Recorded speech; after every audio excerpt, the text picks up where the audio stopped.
You're listening to Becoming CEO, where we share our journeys as solo founders to becoming the CEO of seven-figure businesses. And these are our behind-the-scenes conversations as we figure it out, and these are things that most people just aren't sharing.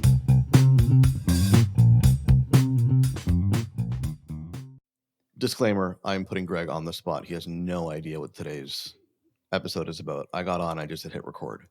So he is completely blindsided. Therefore, everything that he says is going to be brilliant. And you should know it's all off the cuff. Okay? Great. I had a client come on a call this morning, Greg, mastermind call, and basically said, I'm done. Burnt out. Existential crisis. I don't like it. I don't believe in it. I don't like what I'm doing. Too many customer complaints. I don't have the energy for it. He said, I got a client that wants to work with me, and I've taken 3 days to send him an invoice because I don't want him to buy. Because if he buys, I have to deliver. And I don't know. I don't have it in me anymore. I think I'm going to burn it all down. What do you say? What questions do you ask? What's your advice? Oh, man. Any other context? I mean, you obviously know this person a little bit more. I mean, this person's been in business for about a year.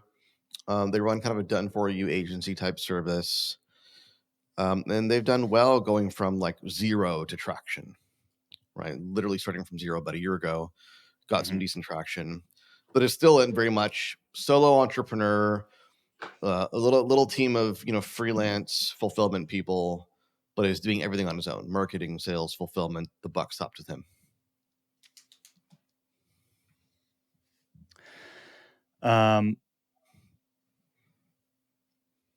I mean, I'd first ask, like, well, what really was the, what was the triggering event that made you realize this?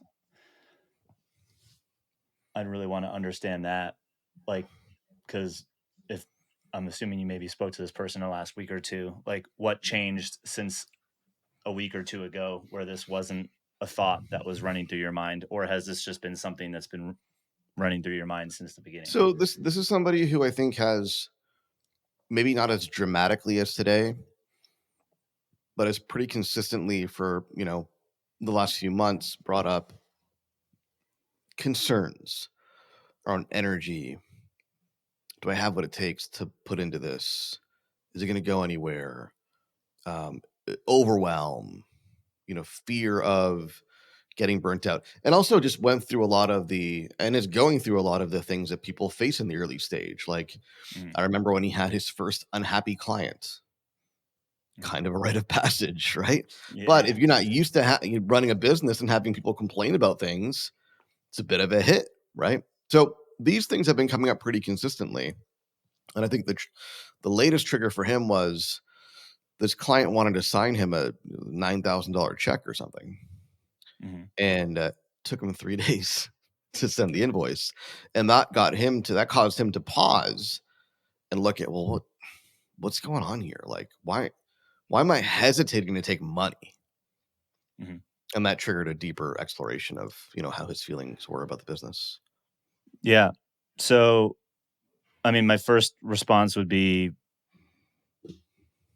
maybe not my first, but things that are coming up for me in this moment is like, well, congratulations, you're a human. And welcome to entrepreneurship. Like, you signed up for this. You could obviously back out at any time, but you're year one in. You're kind of just getting started. Now, I think we need to look at the situation and understand what led to this. So you're about to get handed $9,000, and you are now procrastinating on taking the money because you know it equals more work, which, by the way, is normal, because entrepreneurs will not grow into pain. It's just not possible. So where does the pain? What does that mean? Like, we'll self-sabotage because we won't, like, we won't grow into pain. Like, uh, it's why he's procrastinating. If I close this deal, yes, money comes in, but it means more work for me. And there's something painful about delivery, or how much time and energy and bandwidth he's currently exerting on fulfillment, that is making him not want to take on that work. So I'd be wanting to, hey, look, most of us will not knowingly grow into and accept a painful situation, which is why you took 3 days to send the invoice, which is why we're having this conversation. So, what about if you took that money, changes about your schedule right now that you're trying to avoid? And I'd be looking for opportunities to at least start to explore, like, well, is there clearly there's something broken in the fulfillment process. It sounds like from the little context, I'm guessing the people that he works with that are freelance or part-time and he's wrangling them, he's ending up having to do all the work for himself. That's a pain in the ass. That's a headache. So either he's got to do it, or he's got to be able to delegate it and deal with, the start working on getting his freelancers to, come up with the result. Or he needs to fire both those freelancers, because if he's doing their work, why the hell are they there? And then I think he should suck it up and figure out how to take this client and use this as an opportunity to better codify some delivery system where he can go find better freelancers. Like, I mean, obviously there is the one option of just don't do it and bail, but like, I always draw this graph for our clients. It's just like a normal trajectory curve. And you know, like, they're not just linear. It doesn't go straight left to right. It's kind of like a slow arc right before the hockey stick. And I draw like kind of like the starting point to like 1 inch further. It's only like the dot's only like a little bit higher. You've been spending this last year and a half or whatever building a foundation. It's like that meme. I always tell the story. You know the meme where there's the guy digging for gold and there's like an inch left and the gold is there and he just gave up, and then there's the guy that broke through. It's like that. It's like that year, sometimes more, where we're building the foundations. You're like right there on the cusp of hitting the more aggressive trajectory, if we can just power through and keep going. And sometimes that's like, hey, it's uncomfortable. That's normal. That's what growth feels like. Uh, you figuring out how it's not going to continue to be painful is taking this job and powering through to figure out how you can simplify things so that the next one is better. And then the next one is better. But if you give up right now, all you're doing is circling right back to where you started. And you're going to go through that whole period again.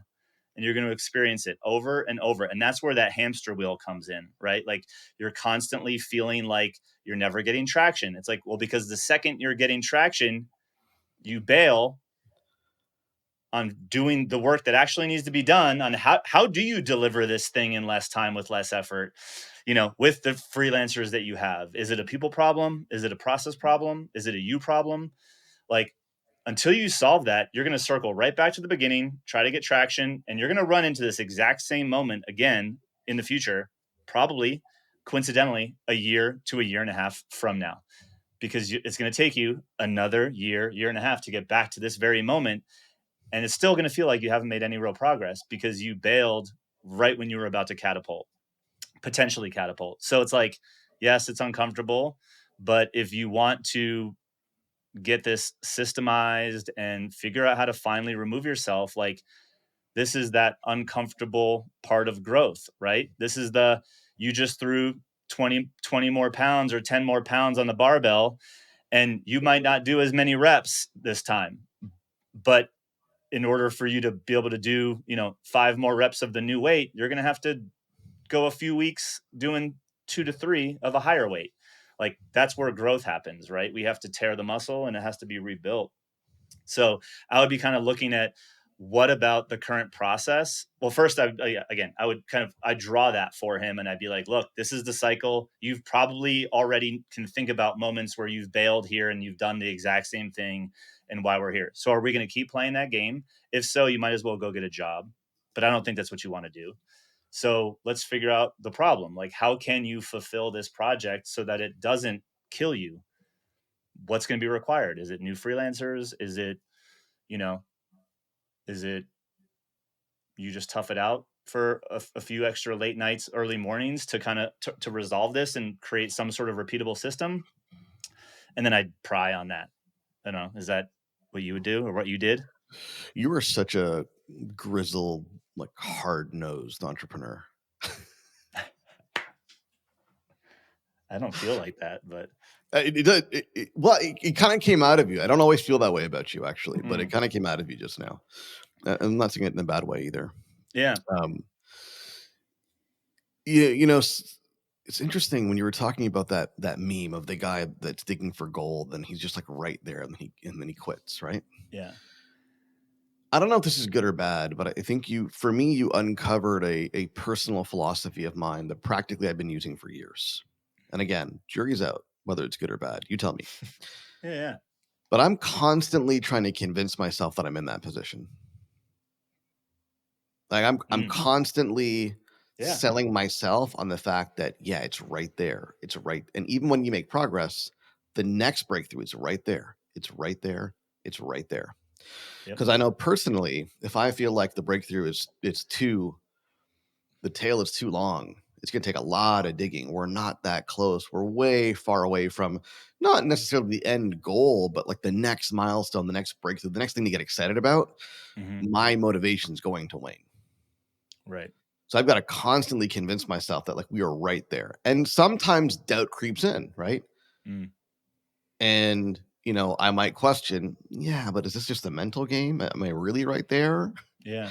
Or am I trying to talk myself into it? Or is that just the point?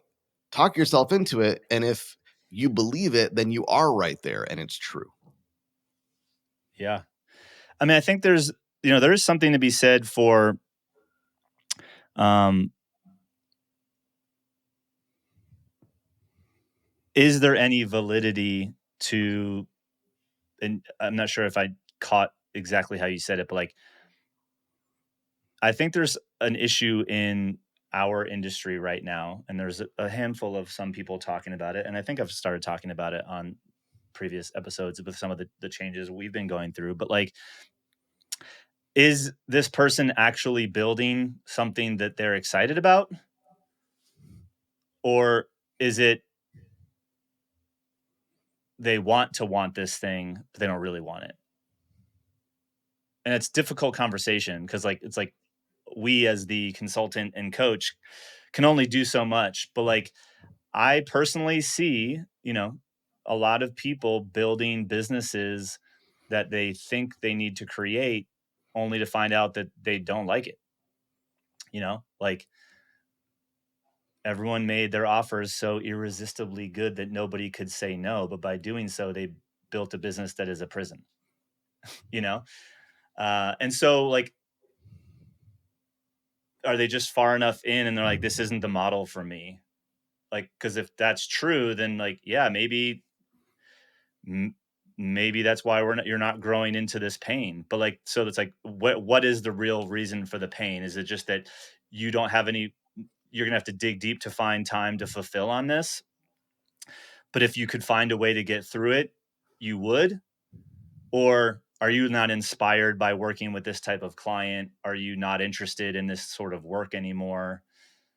Yeah. Do you not want to run your own business? Like, what is it? Is it And just the fear of having to deliver, or is it that you don't want to deliver because you don't even like this thing? and that's where I think this whole thing gets really messy, right? And Yeah. there's no one answer and there's nothing cookie cutter about this. It's a very personal conversation. Yeah. Because on the one hand, there certainly are people who are probably building the wrong business, Hmm. probably in the wrong business, and probably have a whole host of misalignment.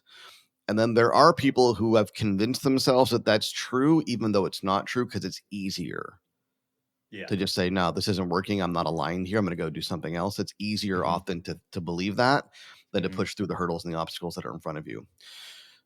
What I said to this client was, and I acknowledge my bias because I'm not the person that's jumped around and tried a bunch of offers. Hmm. I'm the person that started one thing and saw it through and was in this position like this client pretty much every month I had an Mhm. existential crisis Yeah. for the first 2 to 3 years. Yeah. And I remember going home to my wife, and I remember these are the exact words I would say. Sometimes I wish I was a dry cleaner. Yeah, nothing against dry cleaners, like, bless their souls, like, we need good dry cleaners, right? But in Yeah. my mind, it was like, it's just a simple world, right? Like, people come in, they want their Yeah. clothes cleaned, we ring them up, and we clean them, and we give them back, and it's not quite as complicated. I'm sure it's complicated in its own way, but it didn't feel as complicated at the time as what I was trying to build. Right. Right? So I had my own version of an existential crisis repeatedly, and I chose to, uh, almost kind of silence the doubt, push through, and just maintain belief that I was building something. And I'm grateful that I did, frankly. But that's my Yeah. bias. I'm not the person that, threw it all away and did something else and that worked out handsomely well. That's not me. So I obviously have a bias in my advice, right? I've been down one Yeah. path, not down the other. Yeah. The question I I will asked say you that though was, yeah, go oh, ahead. good.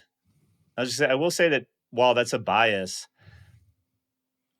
and again, what I'm about to say is probably biased also, but like I don't think I've ever met like any person that I know that's been successful has just kept going, right? It's like, or else we probably wouldn't have been talking to them, you know? So while it's a bias and you're the type of person to see something through, I feel like I've seen things through, but like what I do and how I do it has massively,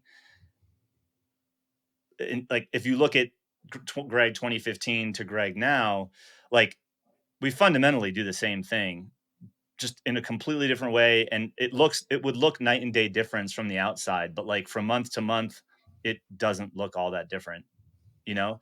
And I just think that that's like the journey of anyone that's building something of I want to say significance, but like if you're building a business that you gives you the life that you want, like it's going to take you longer than a year and a half and it's obviously going to be, hard.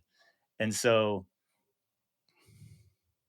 I guess I'm trying to look for examples of where someone doesn't see it through. I mean, you just wouldn't because they're not here.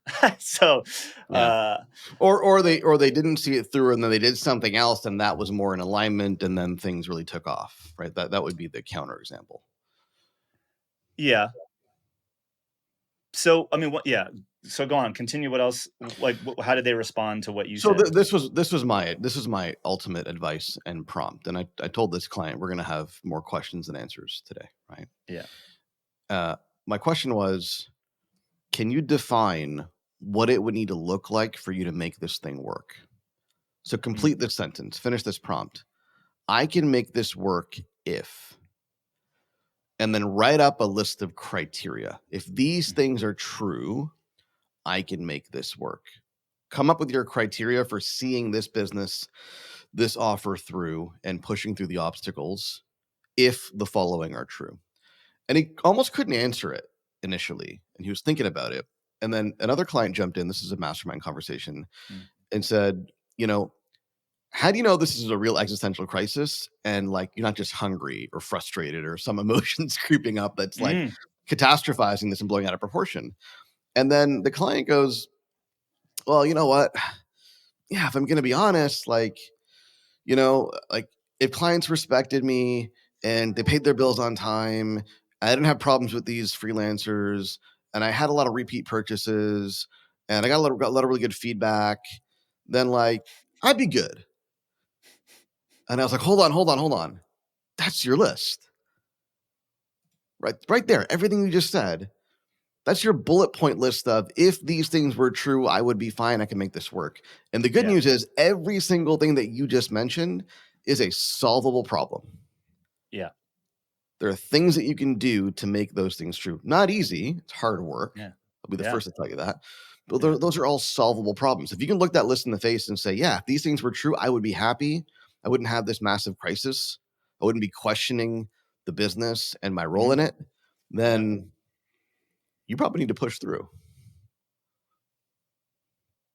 But at the same That's time, if great you look at advice. that list and you go, you know what? I don't have it in me, it's your prerogative, right? No Yeah. one can answer that question but you. Yeah. It's just interesting because, like, I mean, that list, right, of those things was people spend a decade on that list, Yeah. Yeah. you know? Like, and so it's I think it's also just kind of reminding them of, like, why they got in this in the first place, right? Because, like, it is frustrating, especially if, like, you left a career, uh, and, I think people forget to talk about the fact that, we kinda go into building our own business for freedom, and that's literally the first thing that you give up, like, when you start working for yourself, like, you have to go build something that earns that freedom, right? Like, and it's not easy, at least in my experience. And so you kind of actually feel worse off for a while before you reap the benefits of working for yourself. Um, but I love the fact that your clients came in and were like, real quick, did you eat this morning? Because, like, I know for me that's huge. Like, the hey, real quick, just I want to do a pulse check. Like, is everything okay at home? Does your routine change? Did something outside of work happen recently or not happen that normally does happen? Because I think we could totally overreact on certain things, uh, based on that. And I think here's another episode for you. Next week on Becoming CEO, Yeah. uh, I am going to make this argument on the fly. I think realistically, to grow and scale a business in a healthy way, you've got to have some reasonable stability in other areas of your life. Yeah, yeah, Uh, I'm not saying you can't do it with instability elsewhere. I just don't know how you would. I'd go nuts. yeah. I That reminds me of, I went through a version of, I don't know if I've talked about this before, a version of Wake Up Warrior. Have I Mhm. talked about this on the I don't podcast think so. before? No. Um, so I went through this consulting program with Russ Perry, the founder of Design Pickle, and he was the sixth certified consultant of Wake Up Warrior. Which, if you've seen their marketing, it's very like, be the man that has it all, blah blah blah blah. Yeah, I Not think my I've hit that style. in the feed quite a few times, Yeah, so I don't see it anymore. Russ is the softer version of that. Anyway, they have this principle called the core four, and if you imagine, like, four layers, um, at the top, it's body, being, balance, and business. Body, being, balance, and business from the top down. These four layers of, like, a layer cake, if you will, or a ladder. And the thing that was taught to me was, like, if you are experiencing problems, say, in your business, the real root of the problem probably lies in the one layer above it, which would be your balance, which that was relationships to your spouse, significant other, or your kids. And that was relevant for me. If it was, hey, you're feeling that something's off in your relationship to your kids, one layer up is your being, which is like your own spirituality, your own mental health, like your own, like, self-care. There's something off there. And then again, one layer up is, well, dude, you're just eating like garbage food. You're not working out, you know, you're obese or whatever. Like, that's having an impact all the way down the ladder. And when I learned that concept, um, one of the first things I like that you kind of brought up for me was like, man, like, yeah, like, are they having trouble at home in their relationship if they're married or kids, or maybe they're lacking that right now?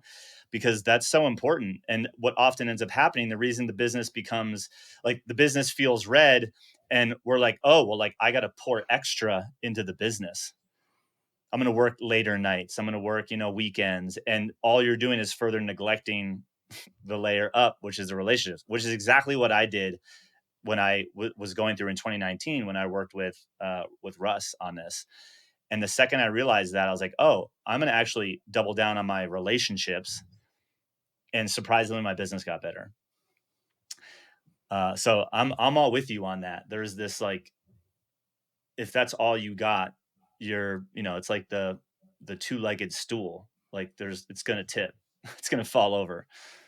Okay, well, I'm cutting us off here because that's next week's topic. I got more to say. All right, guys, we'll catch you in the next one. To be continued.